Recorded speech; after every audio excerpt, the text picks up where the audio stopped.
E mihi ana kūtau ko tai mai te rā nei.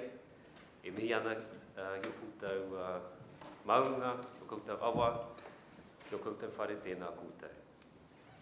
Ko ai au, he uri au no tauranga moana, papaki tū Wānanga tai ki mauao. He uri o ngā iwi o Ngaiterangi, Ngāti Ranginui, Ngāti Kōtirana hoki, ko Tūreiti ki tōku ingoa. Ko etahi o ngā, o tetahi o ngā Kaipūtaiao Raraunga, e mahi ana ki Te Hiku Media, tēnā kūtau. Ka whiua te rākau ki tōku hoa mahi, ke a koe. Kia ora tātou. Ko Ngāti Awa te iwi, ko ngā mahi te hapu, ko Western Wilson, tōku ingoa. I'm a DevOps Engineer at Te Hiku Media. We're both pretty fresh to the team, and look forward to sharing with you what we've done so far. Tēnā koe wā. Heoi. So this is the question that we are trying to answer with our mahi. How can we use data and technology responsibly to benefit te reo Māori and te ao Māori? So I'll be honest with you, Wama, we don't have the right answer, the exact answer just at the moment, but we're working on it. But this is what we've done so far.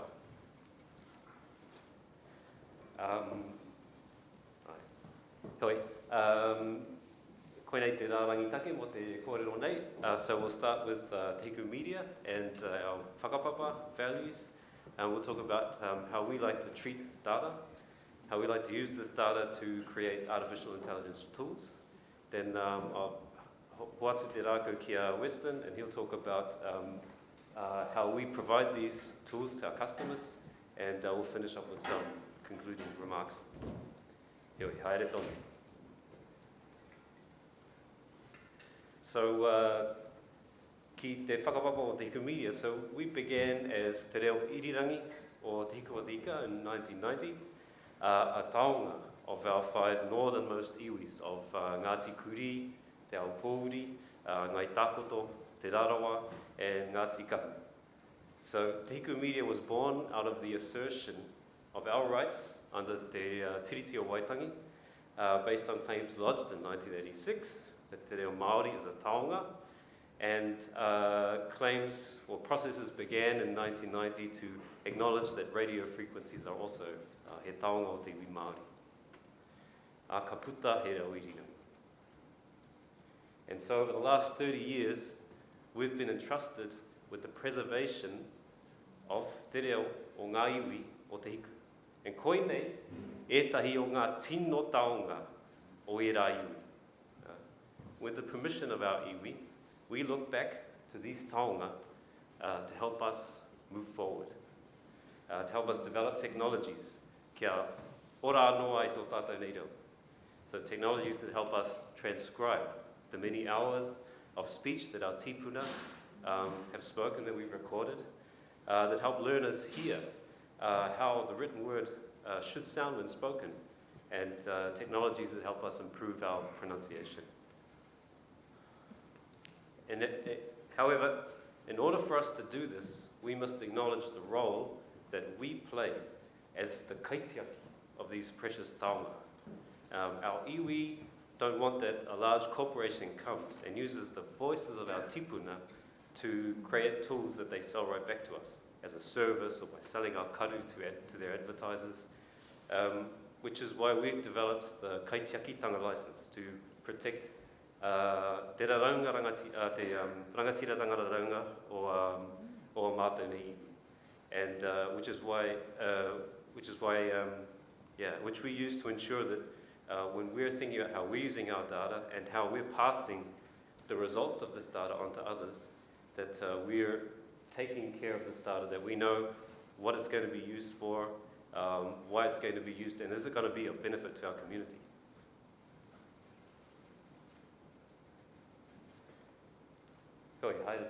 So through our Māori data team, we apply the principles of this kaitiakitanga license, and this team is a team of skilled Māori language speakers who source, curate, and review data to make sure it fits the purposes required for training in AI. This may be data from our archives. It may be data collected through crowdsourcing, which was what our Kōrero Māori project was about.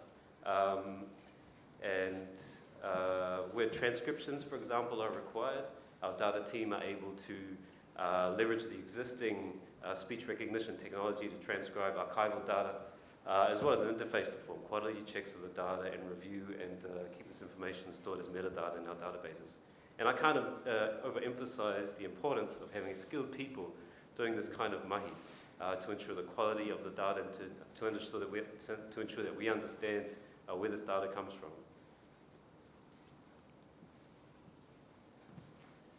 So now I'd like to talk about some of the oetahi o ngā hua o te ata mai hangahanga. So for those of you who, I only found that word out the other day, ata mai hangahanga, artificial intelligence.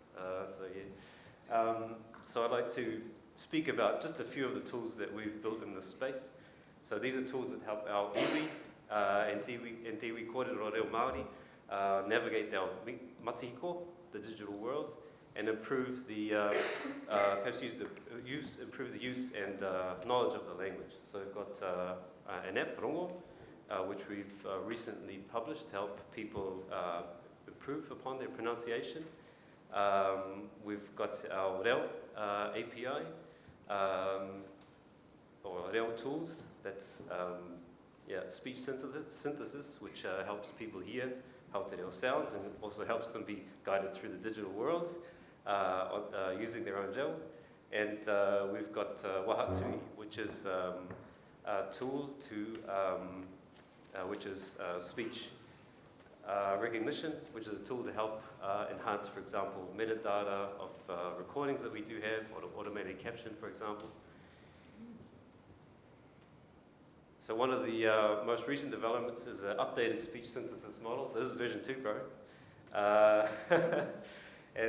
So a client asked us to produce and deploy this model. We thought that we'd take the opportunity to build upon what we already have, improve the tech behind it, to improve the speed, improve the quality, and that they can access this via API.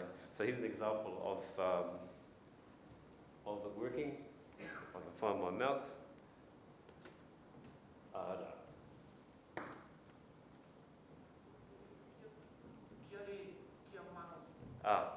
Here, it's only coming through my computer, but did you fellas hear that? No. Oh, wait a second. Technical difficulties. I think I just set the wrong audio output over here. Black Magic was apparently the right one. Yep.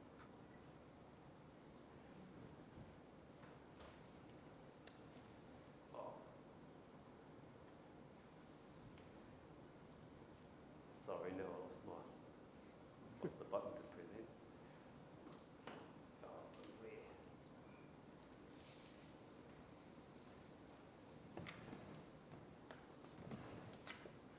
Oh, okay. Mutu ngā ke mai o te oha.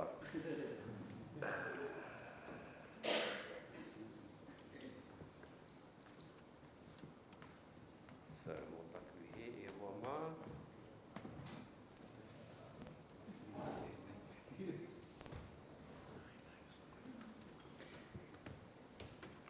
So I was hoping to avoid the technical difficulties of a live demo by pre-recording it and posting it, but just ran into other difficulties instead. Can't wait. That's all right. Bear with me for a second. Anna. So now we're back. If I need a shortcut, this will be faster. Ara. And hopefully this works now.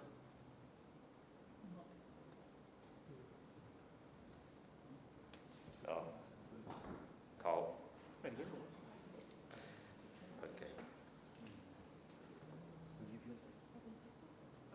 Some of you may have heard that voice actually is Peter Luke.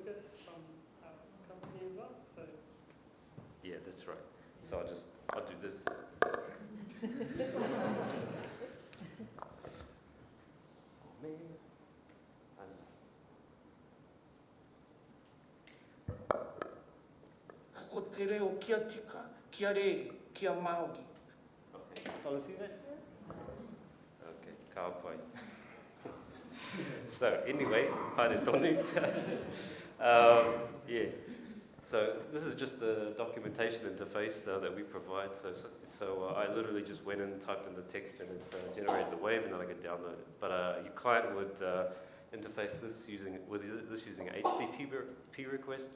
So they'd send the HTTP request with the text in it, and then the response would be a WAV file, which they'd be able to incorporate into their user interface or whatever they're using this for. So behind this, so I'm a data scientist, so I called it ki te ata mai hanganga. So is this model here? I guess I have to rush through now because I took up so much time with my demo. So yeah, it's based on fast pitch and hi-fi GAN. So what it takes is text as the input, which is passed in the fast pitch model. Now, fast pitch is a type of AI which is based on something called a transformer. Now, we didn't talk about those yesterday, unfortunately, but a transformer is something special and is all the rage in natural language processing at the moment because it's very clever. It can look in arbitrarily far into the past to look at kupu and see how they relate to the current kupu. And the older methods for doing this, they would look at their previous outputs to decide what happened in the past, which were based on the outputs before this, which were based on the outputs before this. And as you can imagine, that there's a bit of information loss over time if you're doing this. And with this particular method, you could actually grab the data directly and look at it. And you're only restricted in how far you can look back by the capacity of your hardware, of your, how much computing power you've got.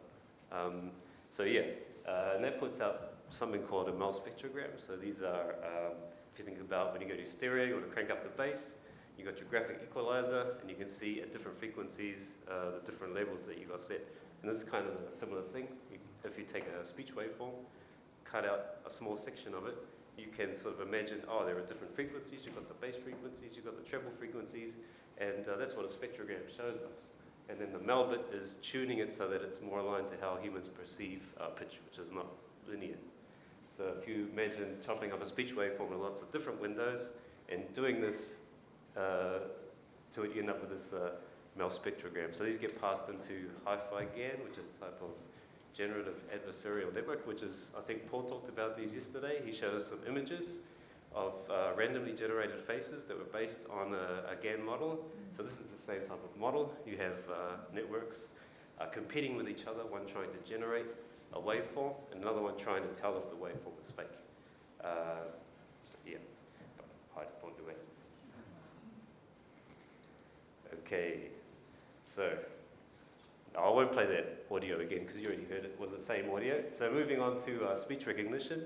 So I took that audio file that I downloaded from our speech synthesis model and threw it into this product here, which we've got called Kaipūtaiao. And this is what I wrote down.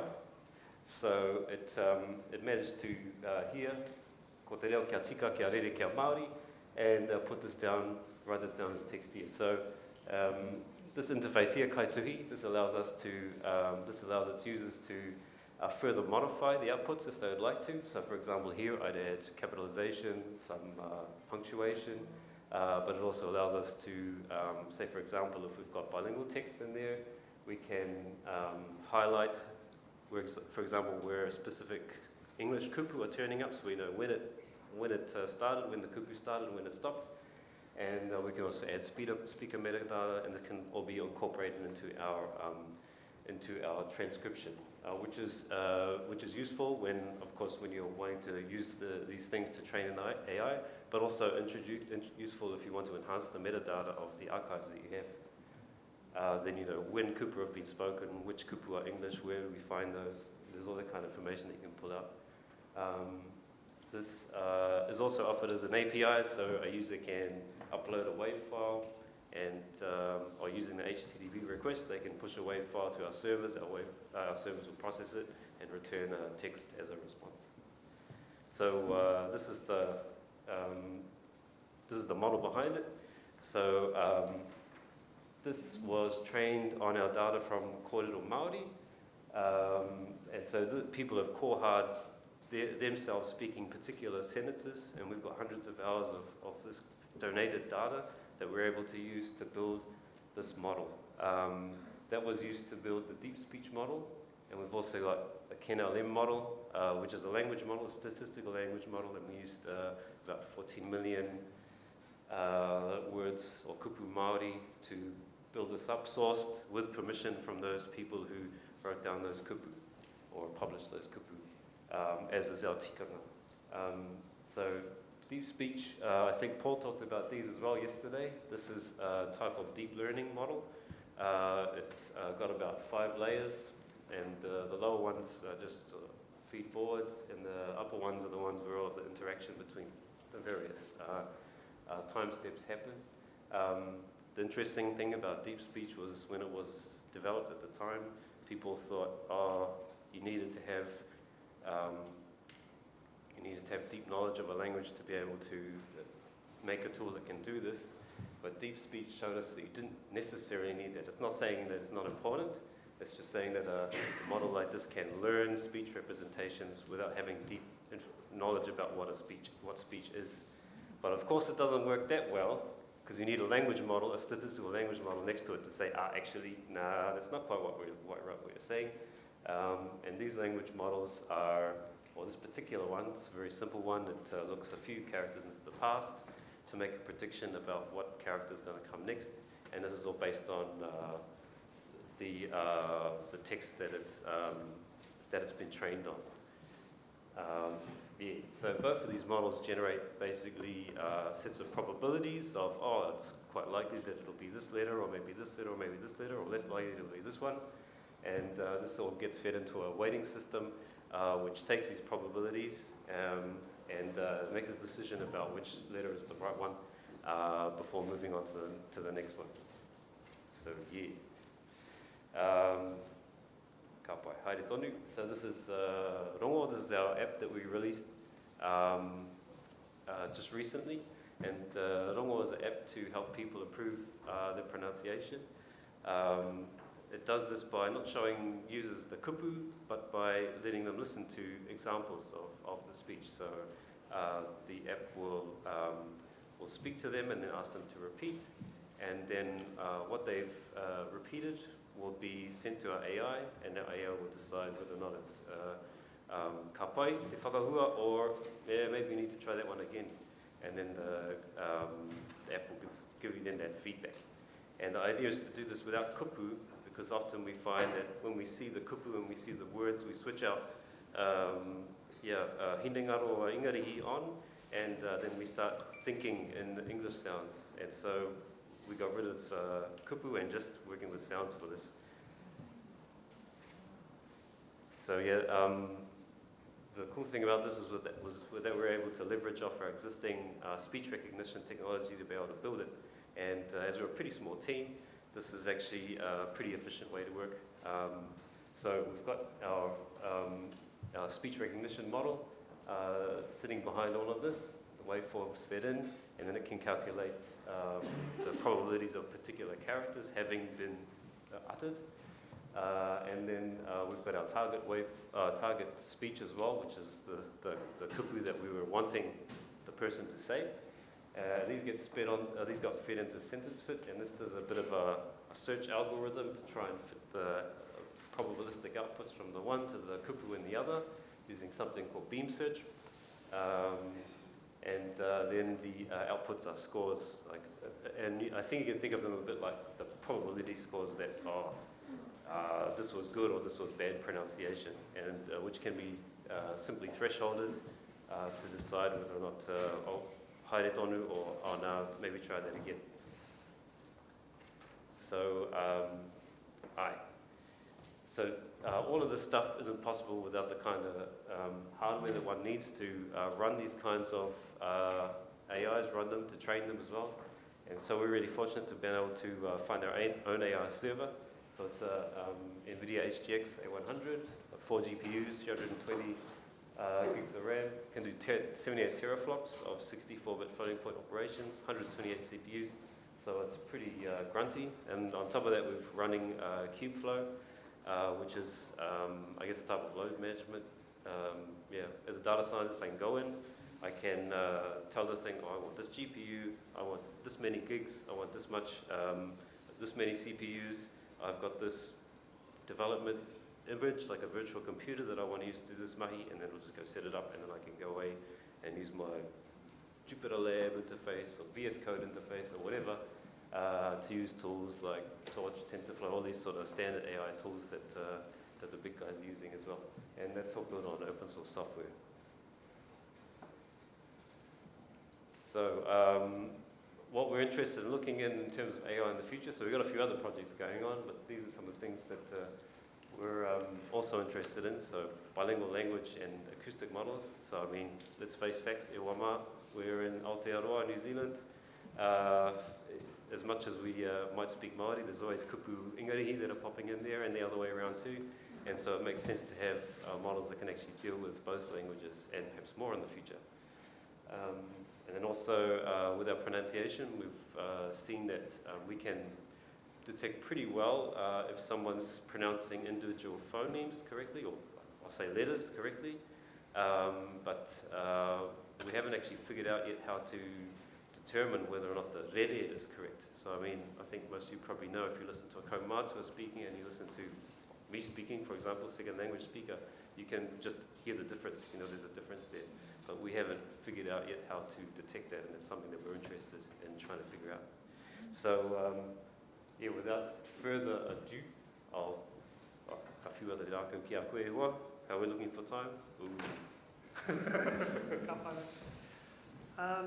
So my job today is to talk to you more about how we share these services. Kia ora hoa. It's always good to just hear again that presentation around the technology used behind the scenes. But my job as a DevOps engineer is to help share these services. And we're going to be focusing on the DevOps infrastructure today. And first, we'll get into some motivations and objectives. So, kaitiakitanga of our data is an important thing at Te Hiku Media. It's prevalent across our presentation today and across our company. So it's a common theme for us and something to just acknowledge when working and sharing these services. The second point there, big mahi on a smaller budget. Big mahi on a small budget. We understand that we come from communities and iwi where we don't have that financial backing that big tech is able to provide. So making cost-effective decisions, especially around the infrastructure we're using, and also open source tooling as well is another way for us to achieve that. The third point there, configurable infrastructure. Now this is an awesome one for us because it lets us auto-scale, which tautoko is that second motivation. And the fourth point there, enable data scientists like Tūreiti and the team to focus on their experiments. Abstracting away some of that detail, the infrastructural detail or the authentication stuff so they can just focus on the AI logic where they provide the most value. Now the fifth point there, also tautokoing all of the above points, we want to have faster time from experiments to a shared service. Now that's important for us because we want to be able to fail fast, work on new ideas, try them out, and then share them with the community. And the faster loop back, it'll allow us also to grab more feedback in that way. Now, I just want to talk a bit of background on the DevOps infrastructure. We stand on the shoulders of giants, and we wouldn't be here today without the work that's gone on at Te Hiku Media thus far. So the awesome team behind me, DevOps in itself isn't overnight change. You don't just have DevOps and an awesome infrastructure. It takes iteration and improvements over time. And we wouldn't be here today without the awesome team I've got, the awesome whānau at Te Hiku Media. Just total with today. Infrastructural improvements. Our recent focus has been Terraform, and that's our infrastructure as code, and it's given us a lot of configurability with this infrastructure, repeatability, and also allows us to use open source tools to reflect that cost-effective tooling. We've got the fourth one there. I just want to bring to light some of the awesome mahi done. we talked about the synthesis API. We had a client, and in just over a month, we went from experiment, training, productionizing, and then exposing or sharing this API service, which was groundbreaking for us at Te Hiku Media. So here's a list of the open source tools, or some of the tools that we're using at Te Hiku Media for our infrastructure. Terraform's a big one. You've got some AWS services for our deployments and sharing our services. Monitoring as well, that's for us internally to keep, know that the services are running well and staying up or highly available. So stuff like Prometheus, Grafana, Elasticsearch and Kibana. We've got alerting and then GitHub Actions for some of our pipeline stuff. Now, if you're a visual person like myself, hopefully this diagram can help show you how it all knits together. We have our Terraform infrastructure as code. We make changes. That then follows through. We push it into Git, which is a source code management. For non-techie people, it's kind of like Google Drive for software developers, but it's more distributed. The pipeline runs, we deploy to AWS in the purple box, and then that results in our services being shared to the wider community. And that's via things like the APIs that we've touched on earlier, and also the Rongo applications, and also our websites as well. Some of you may have used Whare Kōrero. The monitoring side, it's just a reference to the internal tools that we use, which is awesome. This just touches on basically what I've been talking about, code change through to GitHub pipeline running and then exposing those services. That's kind of our branching strategy. We can have a look at that later if anyone's interested. I just want to highlight the configurability of Terraform. I know I've talked about how awesome the tool is. It's our hammer at Te Hiku at the moment, and it's our recent focus. But in order to understand the power of this, I just want to quickly highlight the CPU requests and limits. So this piece of code here is a small application, a cut-down version of our application that gets deployed. Now, our application needs CPU power. We can specify how much CPU gets used in this situation. For this case, CPU requests are the minimum amount of CPU required. The CPU limit is the maximum amount of CPU you're allowed to use. And this might make more sense in the context of how it gets deployed in Kubernetes. Visual learner on the right there, it helps me, and then for the text. So to understand nodes, they're basically worker machines. These are like your laptop that run. The pods are the previous bit of code in our applications. So it's the smallest piece of deployable software that we can use, and we can specify CPU limits for that. Now, if we specify a minimum of 2, and a worker machine or a node has 8, we can only fit 4 pods inside of one node. Now, this is awesome for us because it allows us to quickly change our infrastructure with 1 or 2 lines of code down the bottom. And then we just push it into Git and it gets deployed in the wild. The reason this is important to explain is because of our Grafana graphing and how the auto-scaling works. It's a pretty picture with quite a few colors. We start off with 3 API applications on the left. As load is applied, you see the auto-scaling goes up and up and up, so we get 4 pods, 5 pods, 6 pods. And as load gets applied over time, you extrapolate up. And when at the end there, the load lessens, we see it also goes down.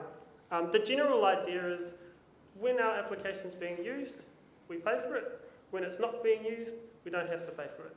Cost-effective decisions. We talked about one of the key motivations around faster experiments and also abstracting those experiments, some of the logic away from the AI and the data scientists. Our API gateway was one way to achieve this. So originally we had a bunch of services that had duplicate logic, and part of our work, recent focus has been to remove that, have a single place for authentication, and also have those docs generating automatically. Here's just a pretty diagram of the infrastructure that we're hosting at the moment. using Redis for caching and Elasticsearch. I think it's important just to highlight these tools, especially for us out there who might not know what to use. And future work. In the DevOps space, we've got we want to continue experimenting and sharing our services. We want to improve that CI/CD pipeline, and now with Terraform, we've got, and also GitHub Actions, we've got the ability to iterate on these improvements. We have a long-term goal of Catalyst Cloud involvement. We understand the importance. Chris, kia ora. We understand the importance of having that Aotearoa business support in our company. And the final point is iterating on our Terraform infrastructure. And like I've said, I think I've repeated myself a few times, but we have the ability now to iterate on it.